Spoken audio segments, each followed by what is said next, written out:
10वें एपिसोड में हमें दिखाया जाता है कि जो सैंग-जी होता है वो यांग-जी को बोल रहे होते हैं, तुमने मुझे मारने की कोशिश किया था, तुमने मुझे तालाब में फेंक दिया था और तुम चाहते थे मैं मर जाऊं। ये बोलकर यहाँ से सब कुछ चिढ़ाते हुए बुल कर यहाँ से भाग जाता है। यहाँ पर जो यांग-जी होता है वहाँ यहाँ पर बैठ कर रो रहे होते हैं, तो कुमनंग भी उसे देखकर यहाँ पर रो रहे होते हैं। यहाँ पर नेक्स्ट सीन में हमें दिखाया जाता है सैंग-जी को नींद की दवाई देकर सुला दिया होता है और यांग-जी जो होता है वो बाहर बैठा हुआ। कुमनंग यहाँ पर यांग-जी को देख रही होती है, तो डायरेक्टर वो आकर यांग-जी को बोलती है तुम थोड़ी देर के लिए बाहर घूम कर आ जाओ तो तुम्हें फ्रेश लगेगा। बोलकर यहाँ से यांग-जी जो होती है वो बाहर फ्रेश हवा लेने के लिए चला जाता है और कुमनंग उसके पीछे पीछे जाने लगती है। जब बहुत दूर चले जाते हैं तो कुमनंग बोलती है सुनो कब तक चलोगे, ये बोलती है तो फिर भी यांग-जी रुकती नहीं है। तो कुमनंग जैसे ही आगे जाने लगती है तो कुमनंग की पैर जो होती है वो मुड़ जाती है, तो फिर भी यांग-जी रुकती नहीं। तो यहाँ पर कुमनंग गुस्से में बोलती है तो मैंने बोला था ना मुझे पीठ मत दिखाना। तो इससे बोलकर आपने जो सूस होती है वो निकल कर यांग-जी को मारती है, तो यांग-जी को लग जाती है। तो यांग-जी पीछे घूमती है तो कुमनंग आकर बोलती है मैंने ऐसे ही मार दिया था, पता नहीं था तुम्हें लग जाएगा। कुमनंग यांग-जी को बोलती है यहीं पास में एक रेस्टोरेंट है, चलो खाने चलते। तो यहाँ पर यांग-जी बोलती है कुमनंग घर चले जाओ। तो यहाँ पर कुमनंग होती है वो यांग-जी का हाथ पकड़कर बोलती है हम परफेक्ट है, हम साथ में रहेंगे। तो यहाँ पर जो यांग-जी होती है वो बोलती है घर जाओ, मुझे भाई के साथ रहना है, बोलकर यहाँ से जाने लगती है। यहाँ पर कुमनंग यांग-जी को बोलती है तुमने कुछ गलत नहीं किया, तुम भाग गए थे जरूर मगर वापस आकर उसको जान बचाए थे, तुम बेकसूर हो। तो यहाँ पर जो यांग-जी होती है वो कुमनंग के पास आकर बोलती है मैं बेकसूर नहीं हूँ क्योंकि मैं सच में चाहता था मेरा बड़ा भाई मर जाए। यहाँ पर जो यांग-जी होती है वो कुमनंग को बोलती है उस दिन तुमने मुझे बचाया ही क्यों, तुम्हारे लिए मैं इस फालतू सी जिंदगी जी रही हूँ, बोलकर यहाँ से चला जाता है और कुमनंग यहाँ पर रोने लगती है। यहाँ पर कुछ पेशेंट यांग-जी के बारे में भरा बोला बात कर रही होती है। ये बात जैसे ही जोंजे को पता चलती है, जोंजे जाकर एक फायर ब्रिगेड जो आग लगने में जो आग बुझाने में जो मदद होती है वो चीज़ पकड़ कर आती है और इनके ऊपर वार करने लगती है। तो हॉस्पिटल की भी स्टाफ आ जाती है, तो हॉस्पिटल स्टाफ को भी नहीं छूटती, इनके ऊपर भी हमला करने लगती है। यहाँ पर जो हेड नर्स होती है वो आकर इन सबको देख कर हंस रही होती है। तो यहाँ पर हेड नर्स बोलती है मिस्टर जोंजे पहले फायर ब्रिगेड में रहे होगे क्योंकि वो अच्छा निशाना लगाते थे। तो यहाँ पर एक केयर गिवर बोलती है फायर ब्रिगेड वाला लोगों को बचाते हैं, इनकी बचाते नहीं है। तो यहाँ पर एक नर्स बोलती है उसने क्या बोला पता है, हमारी गॉसिप के लिए ये सब हुआ है। तो वो यहाँ पर एक डॉक्टर बोलती है, यहाँ पर वो डॉक्टर बोलती है और किस बारे में बात करने से पहले 100 बार सोचना पड़ेगा और मिस्टर मून की तो बात कभी करना ही मत। यहाँ पर नामजोरी जो सैंग-जी होती है इस रूम में आकर उसकी बैग देखकर यहाँ से चला जाता है और यहाँ पर नामजोरी का मम जो सब्जी काट रही होती है और बाहर मिस्टर ली कुमनंग की बात कर रही होती है और जीसू यांग-जी की बात कर रही होती है। और जैसे ही दोनों में थोड़ा सा बहस होने लगती है, बहस बढ़ने लगती है, अपना कलर पड़कर पिटापुटी होने लगती है। तो इस टाइम पर नामजोरी की मम एक चाकू लेकर आ जाती है और जैसे ही दो तीनों देखते हैं इस चाकू को डर जाते हैं क्योंकि आर्ट डायरेक्टर भी यहाँ होती है। और नामजोरी की मम बोलती है खाना हो गया है आ जाओ, तो वो तीनों खाने के लिए चला जाते हैं और नामजोरी का मम किचन में जाकर बोलती है वो दोनों परेशान होंगे मगर उम्मीद है खाना खा लिए होंगे। और यहाँ पर यांग-जी जो होती है वो सैंग-जी के रूम के बाहर होती है और अंदर जाने की तो कोशिश करती है मगर जा नहीं पाती क्योंकि इसमें इतना हिम्मत तो है नहीं। और यहाँ पर जो कुमनंग होती है वो यांग-जी के बारे में ही सोच रही होती है, वो क्या क्या बोल रहा था।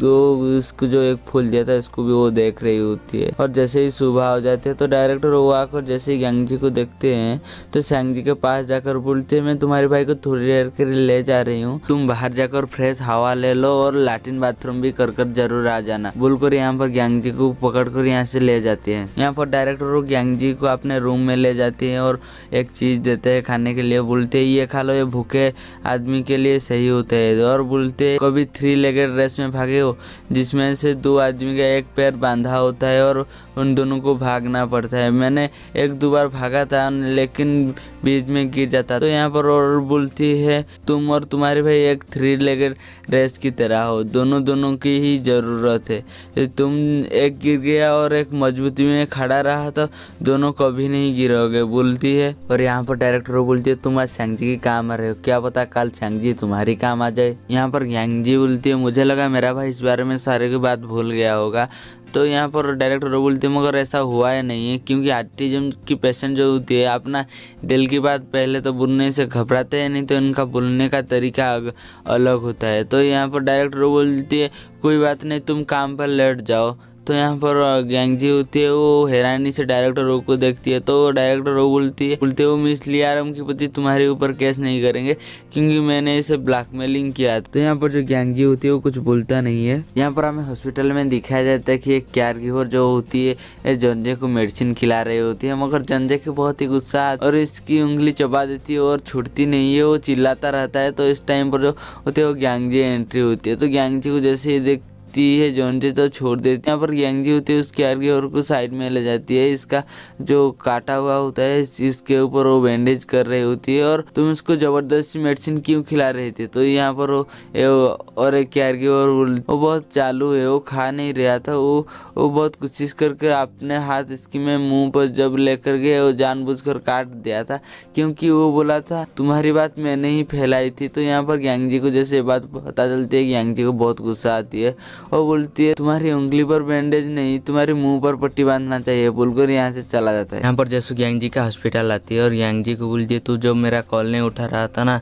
तो मुझे बहुत ही गुस्सा आ रहा था। तो जिसू बोलती है एक तरफा प्यार करने से तो ऐसा फील होता है, मैंने तुझे कहा था ना इस कुमुनियंग से दूर रहना, कहा था ना अपने घाव की निशान देखकर खुद को सावधान करते रहना। यहाँ पर गैंगजी इमोशनल होकर जिसू को बोलती है मैं एक सपना देख रहा था मगर वो नामुमकिन था, मुझे मेरे भाई पर ध्यान देना था, मैं अपना हैसियत भूल गया था, बोलकर यहाँ से रोने लगती है।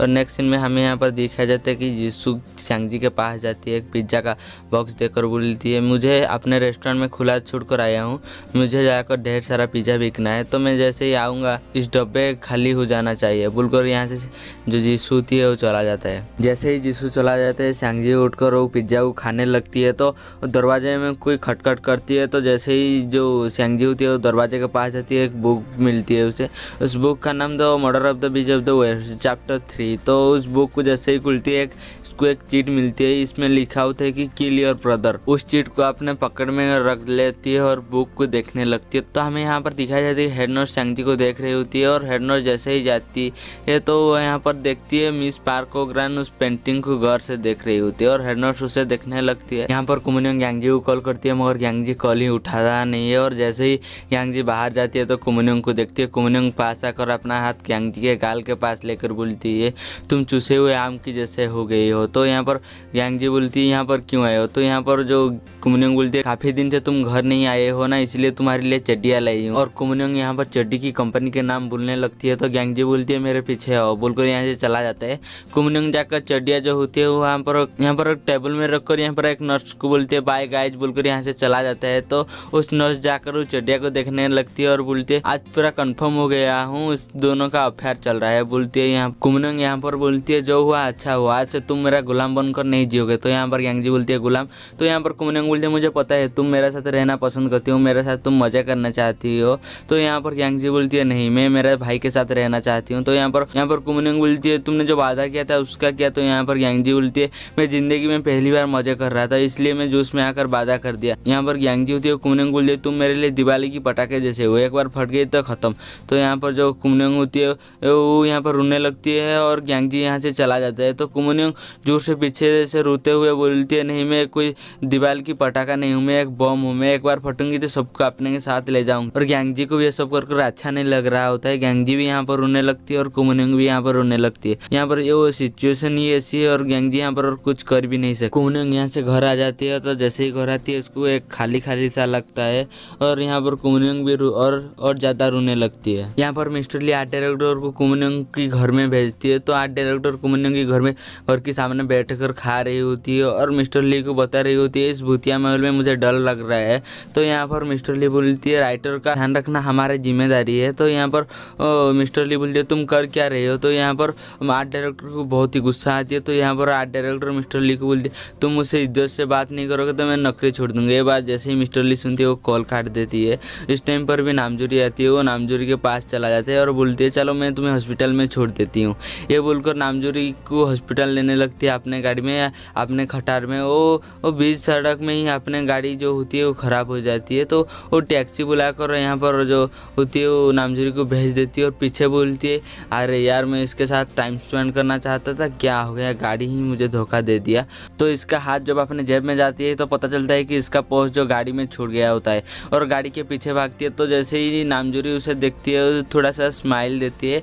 यहाँ पर हमें पता चलता है कि नामजोरी भी मिस्टर ली को थोड़ा सा पसंद करने लगा है। यहाँ पर सेंग जी अपने सामान चेक कर रही होती है तो दरवाज़ा खुलती है। दरवाज़ा जैसे ही खुलती है एक डॉल दिखाया जाता है, एक डायनासोर दिखाया जाता है और वो पास में आती है तो वो पीछे होती है हेड नर्स होती है और वो बात करने लगती है और दोनों बात करते करते दोस्त बन जाते हैं और सेंग जी का भी गुस्सा धीरे धीरे शांत होने यहाँ पर लगती है। यहाँ पर नामजोरी का मम ढेर सारा खाना लेकर यांग जी के पास आती है और उसे देखकर बोलती है खाना खाओ, और बोलती है मैं आज सेंग जी को घर लेके जा रही हूँ, तुम भी आ जाना, ये बोलती है। और यहाँ से नामजोरी का मम चला जाता है, ग्यांग जी खाने लगती है। नामजोरी का मम सेंग जी को पकड़कर घर ले जाती है और ग्यांग जी और नामजोरी उन दोनों को देख रही होती है। तो इसमें नामजोरी बोलती है तुम आज घर आ जाना और सेंग जी से माफ़ी मांग लेना। तो यहाँ पर वो ग्यांग जी अपना सिर हिलाकर हाँ बोलती है और कुछ बोलता नहीं, चुपचाप खड़ा ही रहती है। यहाँ पर कुमनियोंग अपने घर में ग्यांग जी को अपने घर में बुलाने के लिए तरह तरह के बहाने ढूंढ रही होती है, कभी बीमार होने का, नहीं तो कभी सीढ़ी जला दूंगा, ऐसे बहाने ढूंढती रहती है। अब डोर लॉक होता है तो कुमनियोंग खुशी खुशी भागते हुए आकर जैसे ही खुलती है तो पता चलता है वो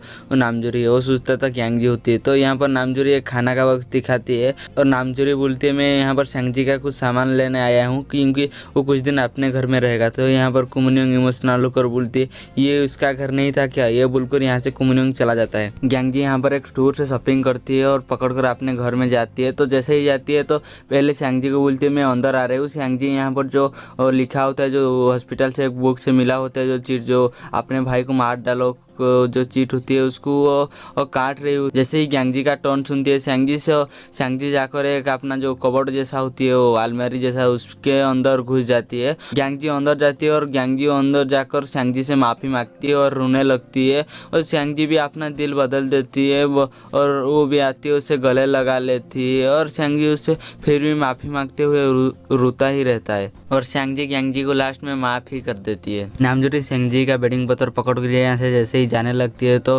कुमनियोंग को पूछती है तुम आज खाना खाए हो। कुमनियोंग खाना खा रही होती है और पीछे घूमती है तो नामजोरी देखती है और कुमनियोंग यहाँ पर बोलती है तुम्हारे लिए खाना नहीं है वाइन है। यहाँ पर जोरी बोलती है मैं कार से आया हूँ, कोई बात नहीं मैं टैक्सी से चला जाऊँगा।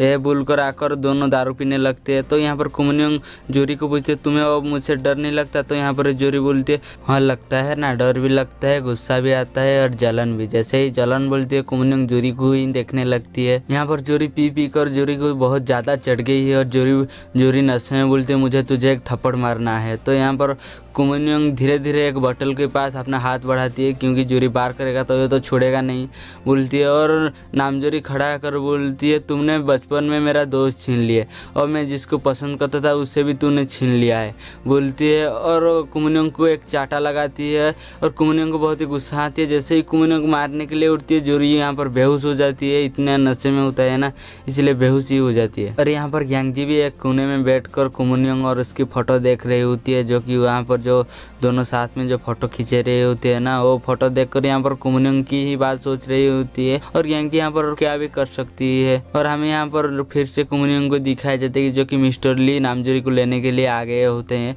तो जैसे ही आ गए होते हैं तो यहाँ पर मिस्टर ली कुमनियोंग को पूछते तुमने इसे मारा तो नहीं ना। यहाँ पर कुमनियोंग बोलती है मारने के लिए तो हाथ ही उठाया था, वो बेहोशी हो गया है। यहाँ पर मिस्टर ली नामजोरी का एक कोट उसे घुड़ा देती है और लेने लगती है। तो कुमनियोंग पूछती है हम दोनों में से तुम ज़्यादा पसंद किससे करते हो। तो यहाँ पर मिस्टर ली बोलते हैं मैं दोनों को अलग नज़र से पसंद करती हूँ, मैंने ये नहीं पूछा, मैंने पूछा सबसे ज़्यादा किसे पसंद करते हो। यहाँ पर मिस्टर ली बोलते हम किसी को भी हजार लाखों वजह से पसंद करते होंगे। ये बोलकर मिस्टर ली जोरी को लेने लगती है और पीछे मुड़कर बोलती है उन दोनों की आदत ही पड़ गई तुम्हें, इसलिए तुम उन्हें मिस कर रही हो। तो यहाँ पर कुमनियोंग को सोचती है और कुमनियोंग को भी एहसास होता है या नहीं मैं उन्हें मिस कर रही हूँ। और सुबह जैसे जूही उठती है अपना मोबाइल खोजती है, वो उसको मिलता नहीं है। और जैसे ही आर्ट डायरेक्टर रूम में आती है तो जूही का मोबाइल उसके पॉकेट में होता है, उसे वो अपने पॉकेट से निकाल कर दे देती है। तुमने कल रात मिस्टर ली की गाड़ी में 2 बार वोमिट कर लिया, इसलिए वो इस बहाने में न्यू कार तो ले ही लेंगे बोलती है। और जूही यहाँ पर रेडी होकर अपना हॉस्पिटल जाने लगती है। तो गैंगजी बस स्टैंड में मिल जाती है। और जैसे ही गैंगजी के पास जाती है, गैंगजी जूही को हेलो बोलती है। तो जूही हैरान हो जाती है और पूछती है तुम आज मुझे ऐसे फॉर्मली कैसे बात कर रहे हो। तो यहाँ पर गैंगजी कुछ बोलता नहीं है और कल रात की इंसिडेंट याद कर रही होती है, जो कि नामजोरी गैंगजी को बहुत गालियाँ दे रही होती है। बोलती है मैं तुझे पसंद करती थी, फिर भी तूने मुझे इसके पास भेजा, क्यों तू नहीं चाहता था वो ऐसे अकेला रहे बोलती है। और यहाँ पर नामजोरी गैंगजी को देखकर बोलती है तुम बीमार हो। यहाँ पर गैंगजी बोलती है नहीं। यहाँ पर कुमनिंग गैंगजी को कॉल करती है, मगर गैंगजी कॉल ही उठाता नहीं है। और अपना ड्रेस चेंज कर जैसे ही ड्यूटी में जाने वाला होते हैं और एक केयरगिवर बोलते है तुम बीमार लग रही हो। तो यहाँ पर गैंगजी बोलती है नहीं। और जैसे ही और केयरगिवर अपना हाथ गैंगजी के गाल के पास रखती है, बोलते है तुम तो गर्म से फट ही जाओगे बोलती है। फिर भी वो अपने काम से ही चला जाती है और कुछ बोलता नहीं है। यहाँ पर सुबह सुबह मिस्टर ली कुमनिंग को कॉल करती है और कुमनिंग जैसे ही देखती है तो वो मिस्टर ली को गालियाँ देने लगती है। और यहाँ पर मिस्टर ली बोलती है मुझे पता था तुम और किसी का कॉल का वेट कर रही हो। और बोलती है और बर्थडे विश करने लगती है और बोलती है हम चलो कहीं अच्छा से एक रेस्टोरेंट में खाना खाने चलते हैं। यहाँ पर कुमनिंग मना कर देती है। यहाँ पर सैंगजी काम कर रहे होते हैं और हमें यहाँ पर दिखाया जाता है कि सैंगजी का यहाँ पर तबीयत भी खराब होने लगती है, मगर सैंगजी यहाँ पर एडजस्ट कर लेती है। इस टाइम पर हेड नर्स आती है और सैंगजी के बारे में पूछती है और बोलती है मैंने उसे डुल्ली का माँ गिफ्ट किया था। तो यहाँ पर हमें पता चलता है कि हेड नर्स का मोटिव कुछ अलग है। क्या है मोटिव हमें बाद में पता चलेगा। यहाँ पर गैंगजी उससे कम ही बात करती है और बोलती है तुमने सैंगजी का ध्यान रखा इसलिए शुक्रिया बोलती है। और यहाँ पर हेड नर्स बोलती है मिस पार्क को ग्रांड पर नज़र थोड़ा रखना बोलकर यहाँ से हेड नर्स चला जाता है। गार्डन में सारे पेशेंट बैठ रहे होते हैं। तो यहाँ पर मिस्टर कोदेवान को चंदा मामा मोर एक गाना सुनाई देती है।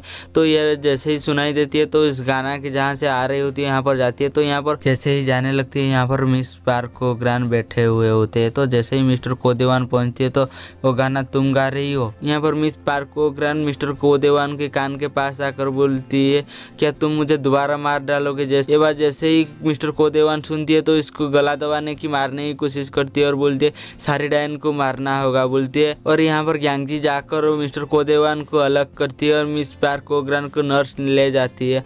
और यहाँ पर मिस्टर कोदेवान जोर से चिल्लाते हुए बोलती है सारी डायन को मारना होगा, कुमनिंग को भी मारना होगा। ये बात जैसे ही गैंगजी सुनती है गैंगजी को बहुत गुस्सा आती है और गैंगजी बोलती है कुमनिंग एक अच्छा लड़की है, वो बुरा नहीं है। तो यहाँ पर मिस्टर कोदेवान बोलती है तुम उससे नहीं मारोगे तो वो तुम्हें मार देगा। यहाँ पर हेड नर्स मिस पार्क को ग्रांड को पूछ रही होती है क्या मिस्टर को अचानक आकर तुम्हारे ऊपर हमला किया। तो यहाँ पर वो पार्क को ग्रांड सिर हिलाकर हाँ बोलती है। तो यहाँ पर हेड नर्स बोलती है कुछ तो बोलो। तो यहाँ पर वो मिस पार्क को ग्रांड बोलती है हाँ यही सच है, वो अचानक आया मुझे हमला किया। तो यहाँ पर वो बोलती है मैं उससे मार दिया होता तो ठीक होता। तो यहाँ पर ये बात सुनकर हेड नर्स थोड़ा मुस्कुराता है। यहाँ पर डायरेक्टर और गैंगजी दोनों सुबह की इंसिडेंट की बात कर रहे होते। तो बात करते करते डायरेक्टर वो बोलती है मिस्टर कोदेवान अक्सर अपने बीबी को ही डायन बोलती थी, मगर इस बार वो मिस पार्क को ग्रांड को बोलती है। तो यहाँ पर डायरेक्टर वो कुछ सोचने के बाद बोलती है क्या मिस पार्क को ग्रांड ही डुई जी है। ये बात सुनती है तो यहाँ पर हमारी सीन कट होकर आ जाती है। कुमनिंग यहाँ पर नामजोरी की घर के सामने बैठी हुई होती है और नामजोरी की मम जैसे ही आती है देखती है तो पूछती है तुम यहाँ क्या कर रहे हो। तो यहाँ पर कुमनिंग बोलती है तुमने ही मुझे बुलाया था खाना खाने के लिए।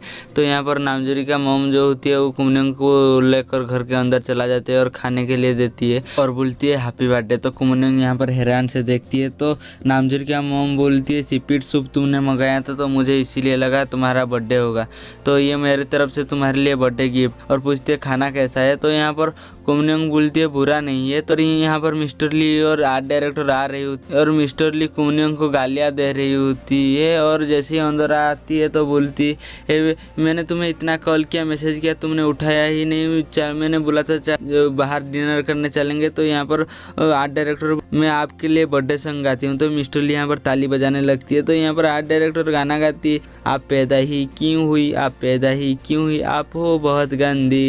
एक गाना जैसे ही कुमनियोंग सुनती है तो कुमनियोंग बोलती है जान ले लूँगा बोलती है। खाना ख़त्म कर फिर से जाकर सीढ़ियों में बैठा होता है। तो बैठे कर यहाँ पर सिगरेट, जैसे ही एक सिगरेट लेकर लाइटर में आग लगाना होता है तो मिस्टर ली आकर वो सिगरेट लेकर फेंक देती है।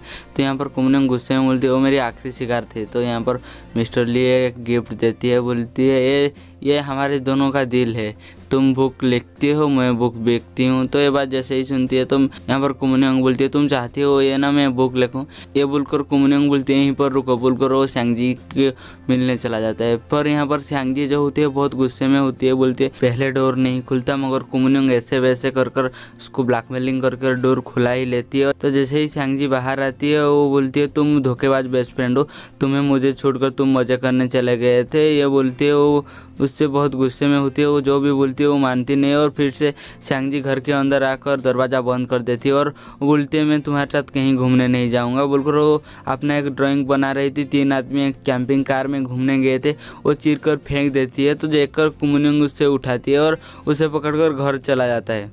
हॉस्पिटल में ग्यांगजी का तबीयत खराब हो जाती है तो नामजोरी उसे एक मेडिसिन देती है और ग्यांगजी जाकर अपना ड्रेस चेंज करती है। तो कुमनियोंग का मैसेज देखती है और फिर से मोबाइल रख देती है और ड्रेस चेंज कर मोबाइल पकड़ रखकर यहाँ से जाने लगती है। कुमनियोंग अपना महल जब पहुंच जाती है वो ग्यांगजी का दिया हुआ फूल देखती है जो कि मुरझाया हुआ होता है। वो एक बोतल में पानी लेकर आती है और उस फूल को उस बोतल में रख देती है और अपना चेयर में बैठ वो ग्यांगजी का फेंका हुआ ड्राइंग को देखने लगती है। तो उसको देखकर कुमनियोंग की माइंड में एक बुक लिखने का आइडिया आ जाता है। केयर गिवर यहाँ पर घायल होकर होती है तो एक नर्स उसका ट्रीटमेंट करने लगती है। तो ग्यांगजी ऐसे आकर पूछती है, वो नर्स बोलती है मिस पार्कोग्रान ने एक पत्थर इसकी सिर पर मारा, वो बेहोश हो गया था अभी होश आया है। और 2 नर्स भागते हुए आकर बोलती है वो भाग गया है और हेड नर्स पुलिस को जल्दी कॉल करो। यहाँ पर ग्यांगजी को कुछ डाउट होती है तो पूछती है और कोई बात है क्या। तो यहाँ पर वो केयर गिवर बोलती है, वो बोल रही थी आज उसके लिए खास दिन है, वो किसी को मिलने जाने के लिए बोल रही थी। तो यहाँ पर ग्यांगजी को कुमनियोंग की मैसेज की याद आती है। कुमनियोंग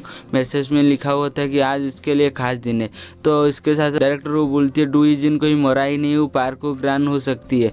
तो यहाँ पर ये बात जैसे ग्यांगजी को याद आती है तो ग्यांगजी भागने लगती है और ग्यांगजी यहाँ से भागते हुए एक कार के पास जाते हैं और वो पकड़कर यहाँ पर कुमनियोंग के पास जाने लग और कुमनियोंग यहाँ पर बैठे हुए अपने न्यू बुक के बारे में सोच रही होती है। तो कोई डोर लॉक करती है तो कुमनियोंग जैसे ही जाकर डोर खोलती है तो वो होती है मिस पार्कोग्रान होती है, वो उससे बर्थडे विश करती है। तो यहाँ पर ग्यांगजी जो होती है बहुत खतरनाक स्टाइल से गाड़ी चलाते हुए कुमनियोंग के पास जाती है। यहीं पर हमारा ये पार्ट खत्म हो जाती है। तो हम मिलेंगे नेक्स्ट पार्ट में, थोड़ा सा इंतजार करना, मैं जल्दी ही अपलोड कर दूँगा।